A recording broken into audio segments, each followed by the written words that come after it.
Brilliance Audio presents the unabridged recording of Kindred by Steve Robinson, performed by Simon Vance. For my wife, Karen.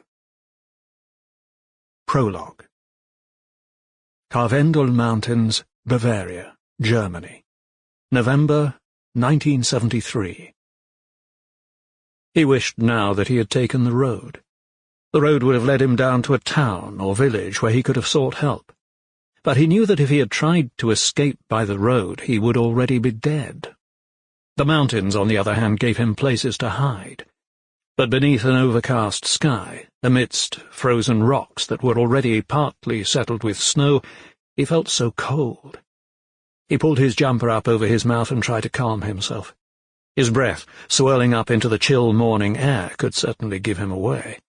Despite trying to warm his hands in his pockets and in the folds of his jumper, his pale, bluing fingertips were already losing sensation, and he'd only stopped to rest for a few minutes. He had to keep moving. These mountains were no strangers to him. He had spent much of his youth among them, a rope and harness and all manner of equipment to aid his ascent and descent. But he had none of that equipment with him now. He looked up to his right and saw an uninviting snow-capped peak he knew he was ill-prepared for.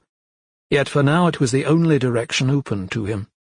To his left was a sheer drop of 30 meters or more, and before him in the direction he was heading, away from his pursuers, was a high, overhanging rock face, impassable to all but the very best mountaineers. Going up and around it was his only option. He peered out from his cover, out over the sprawling green valley below him. Looking back, he could see no movement among the rocks, and for a moment he wondered whether the people hunting him had given up. It was mere wishful thinking. He knew they would not. There was too much at stake. He blew warm air into his hands in an ineffective attempt to breathe life back into them. He reached beneath his jumper and pulled out the hem of his shirt, which he ripped against the edge of a jagged rock. Then he tore off enough material to wrap around his hands before he began to climb. The first few meters were relatively easy, barely more than a scramble. After that he had to rely on cracks in the rock to gain any kind of purchase. His progress became slow, and he felt certain he was losing the early advantage he had made over his adversaries. As the angle of ascent became more shallow again, he caught movement out of the corner of his eye, and he froze. His heart. Sample complete. Ready to continue?